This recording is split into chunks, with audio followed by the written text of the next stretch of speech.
प्रश्न है कितने अक्षरों के समूह को गण कहते हैं। मोस्ट इंपॉर्टेंट क्वेश्चन है।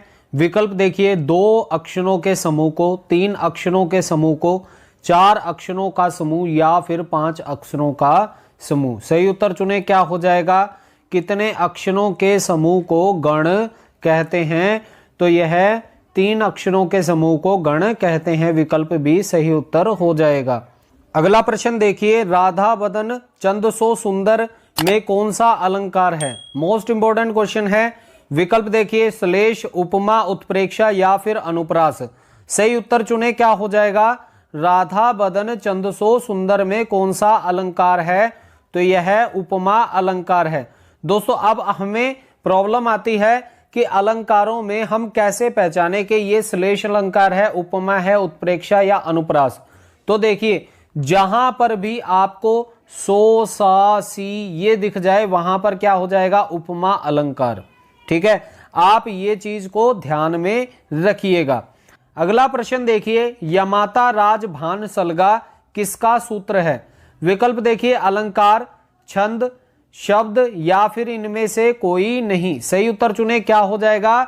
यमाता राज भान सलगा किसका सूत्र है? तो यह किसका सूत्र है? छंद का सूत्र है। अगला प्रश्न देखिए, निम्नलिखित में से वर्णिक छंद कौन सा है? विकल्प देखिए, दोहा, सोरठा, सवेया या फिर रोला। सही उत्तर चुने, क्या हो जाएगा? निम्नलिखित में से कौन सा वर्णिक छंद है? तो यह सवेया है। विकल्प सी सही उत्तर हो जाएगा। अगला प्रश्न है, निम्नलिखित में से वर्णिक छंद कौन सा है? विकल्प देखिए, दोहा, सोरठा, सवेया या फिर रोला। सही उत्तर चुने, क्या हो जाएगा? निम्नलिखित में से कौन सा वर्णिक छंद है? तो इसका सही उत्तर क्या हो जाएगा? विकल्प नंबर सी सवेया छंद। अब आपने कमेंट बॉक्स में बताना है कि दोहा और सोरठा ये किस प्रकार के छंद हैं। क्या यह सममात्रिक छंद हैं? क्या यह अर्ध सममात्रिक छंद हैं? या फिर ये वर्णिक छंद हैं? सही उत्तर आप कमेंट बॉक्स में अभी बताएं। अगला प्रश्न है, शीतल ज्वाला जलती है, ईंधन होता दरग जल का उपरोक्त में कौन सा अलंकार है? विकल्प देखिए, अनंत्य अनुप्रास, विरोधाभास अनुप्रास, छेका अनुप्रास या फिर लाटा अनुप्रास।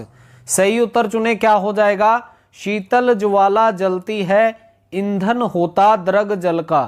तो इसका सही उत्तर जाएगा विकल्प बी विरोधाभास अलंकार है। अब ये हमें पता कैसे चला?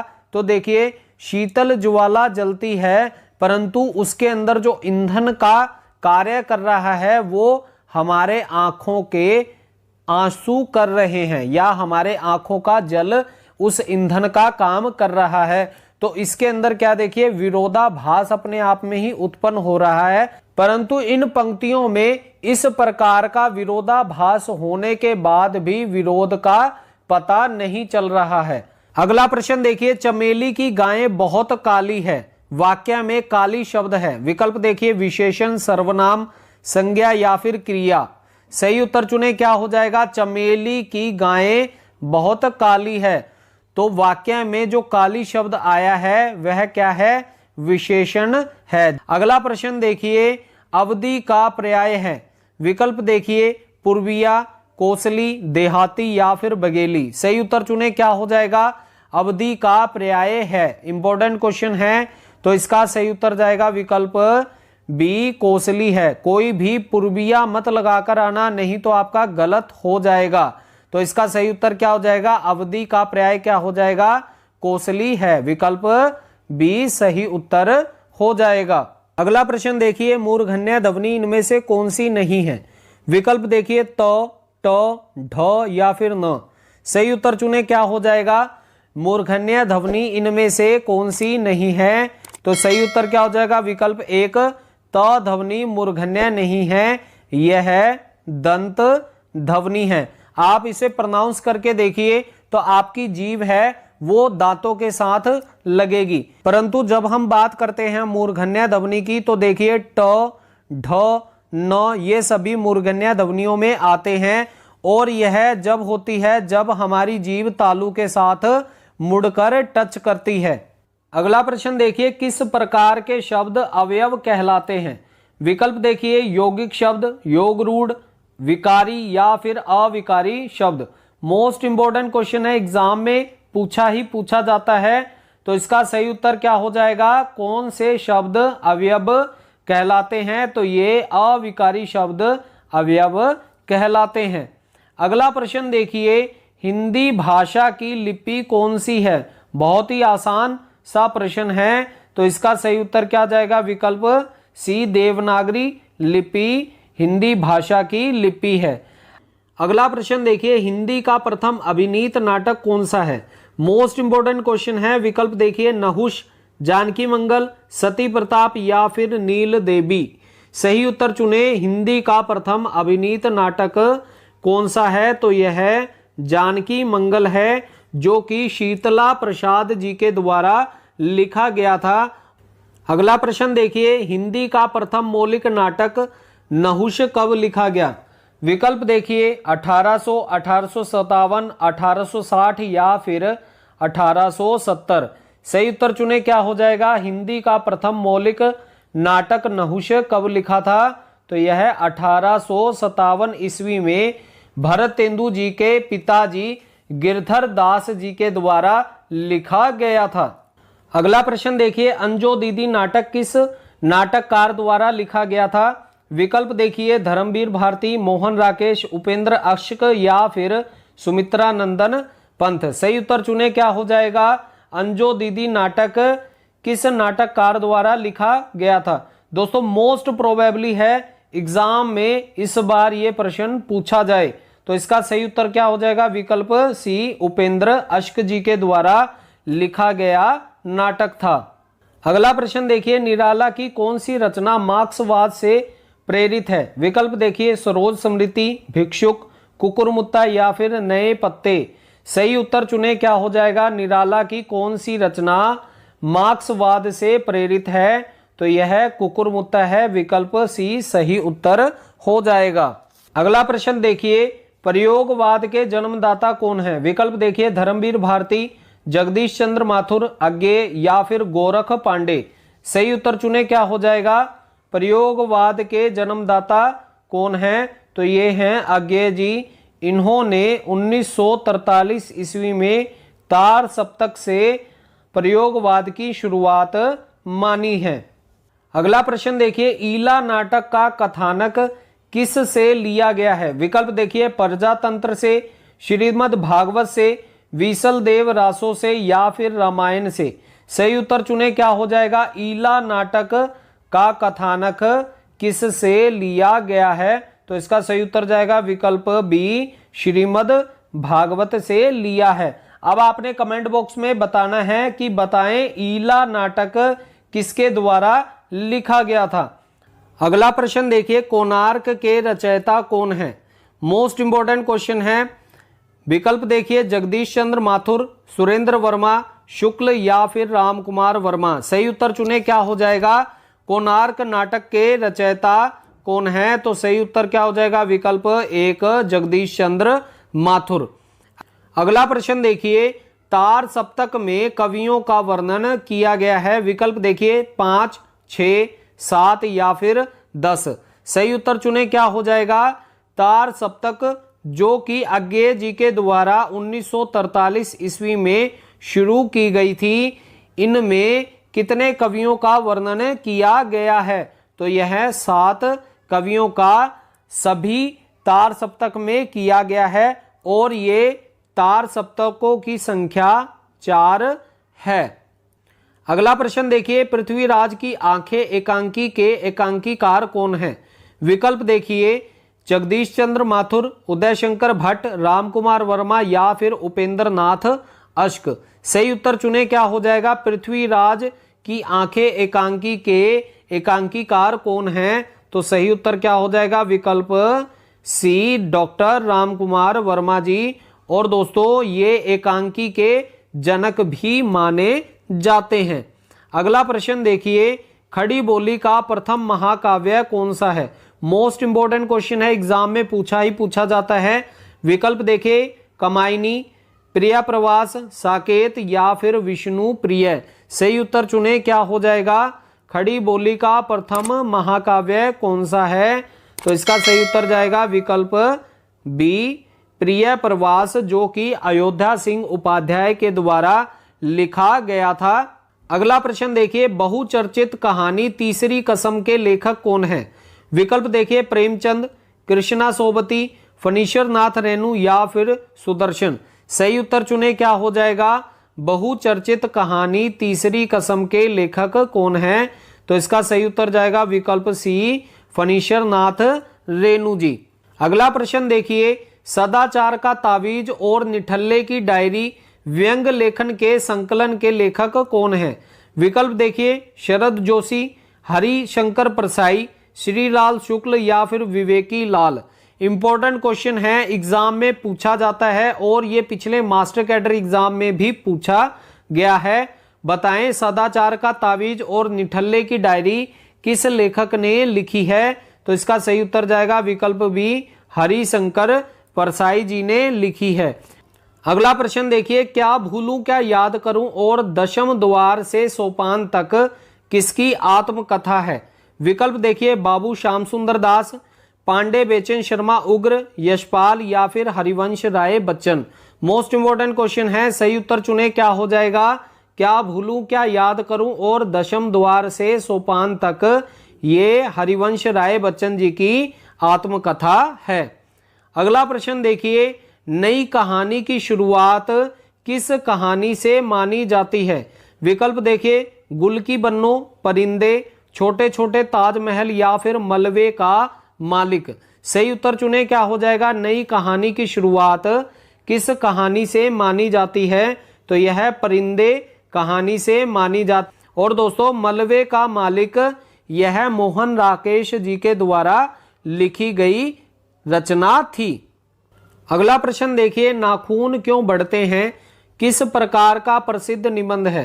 विकल्प देखिए, महावीर प्रसाद द्विवेदी, बालकृष्ण भट्ट, राधा कृष्ण दास या फिर हजारी प्रसाद द्विवेदी। सही उत्तर चुने, क्या हो जाएगा? नाखून क्यों बढ़ते हैं किस का प्रसिद्ध निबंध है? तो यह हजारी प्रसाद द्विवेदी जी का प्रसिद्ध निबंध है। अगला प्रश्न है, सचेतर कहानी के प्रवर्तक हैं? विकल्प देखिए, नामवर सिंह, काशीनाथ सिंह, महीप सिंह या फिर हिमांशु जोशी। सही उत्तर चुने, क्या हो जाएगा? सचेतर कहानी के प्रवर्तक कौन है? दोस्तों, इस प्रकार के प्रश्न इस बार एग्जाम में पूछे जा सकते हैं, तो आप इन्हें अच्छे से याद कर लीजिएगा। सचेतर कहानी के प्रवर्तक कौन माने जाते हैं? विकल्प सी, महीप सिंह जी। अगला प्रश्न देखिए, पुष्टि मार्ग का जहाज किसे कहा जाता है? विकल्प देखिए, छी स्वामी, परमानंद दास, नाभादास या फिर सूरदास। सही उत्तर क्या हो जाएगा?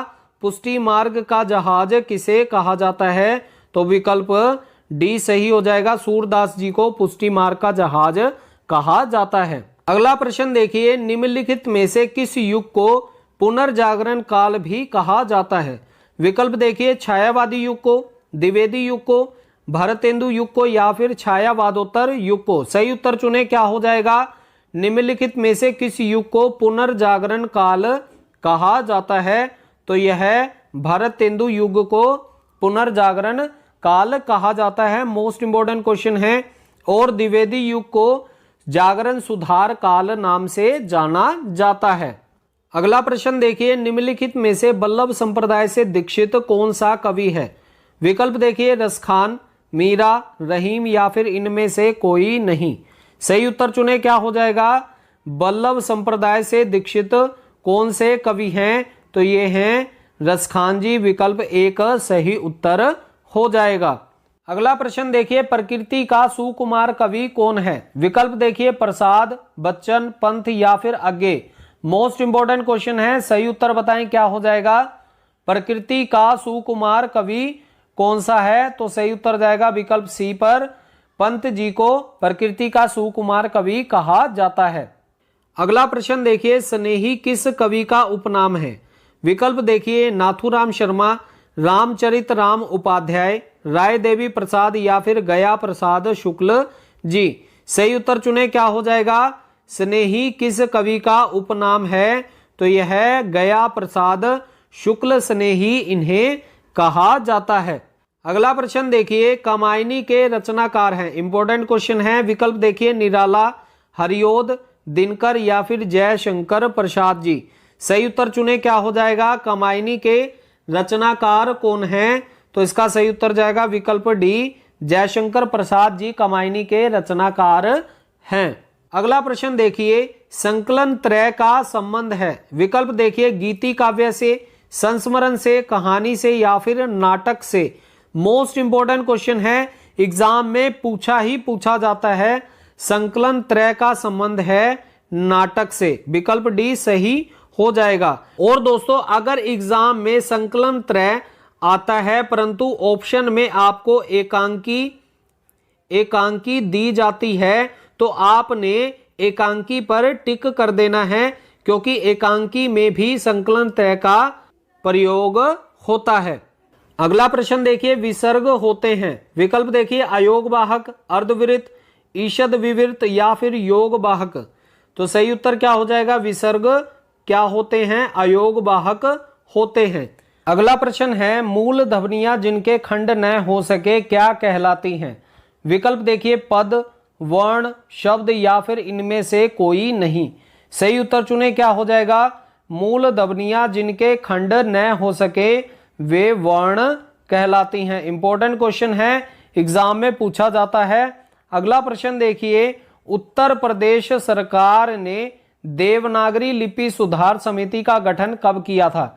विकल्प देखिए, 1947 ईस्वी में, 1945, 1900 या फिर 1966 ईस्वी में।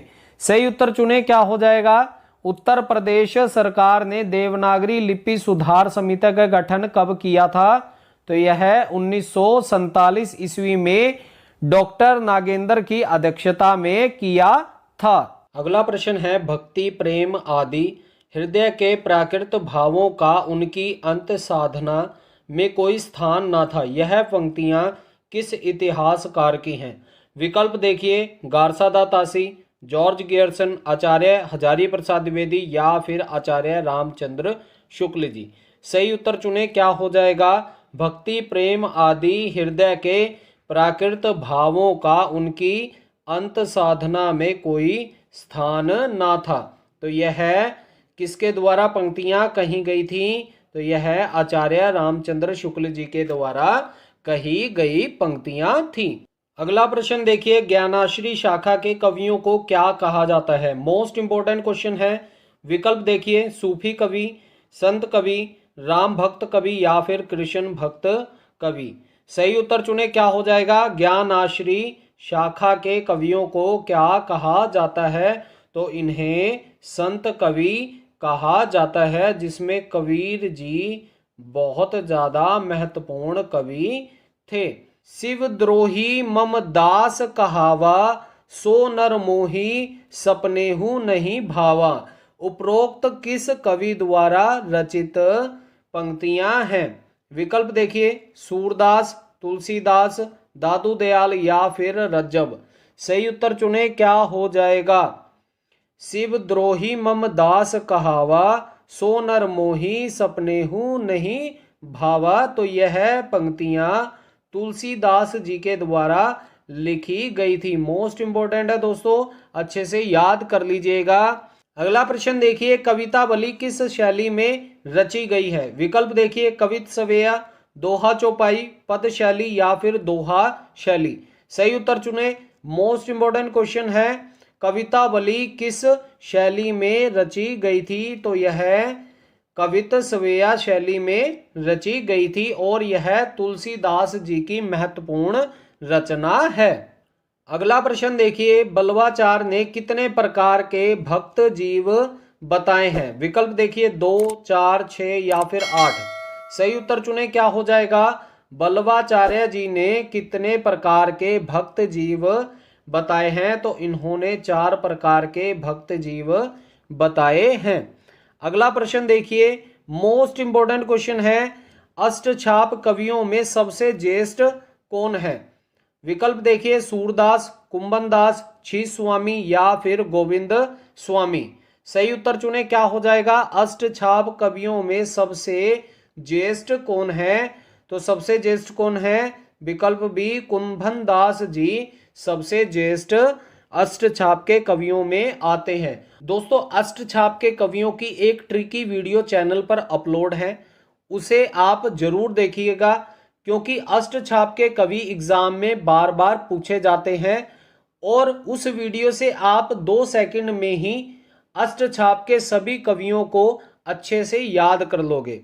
मैं लिंक डिस्क्रिप्शन बॉक्स और आई बटन पर दे दूंगा, वहां से आप वीडियो देख सकते हैं। अगला प्रश्न देखिए, वीरेंद्र गिरधर दास बेताल विषय की दृष्टि से किस काल के कवि हैं? विकल्प देखिए, रीति मुक्त प्रबंधकार, रीति मुक्त श्रृंगारी कवि, रीति मुक्त सुक्तिकार या फिर रीति मुक्त भक्त कवि। सही उत्तर चुने, क्या हो जाएगा? वीरेंद्र गिरधर बेताल विषय की दृष्टि से किस काल के कवि हैं? तो ये रीति मुक्त सुक्तिकार काल के कवि हैं। तो दोस्तों ये थे हिंदी साहित्य और व्याकरण से संबंधित महत्वपूर्ण प्रश्नों का टेस्ट।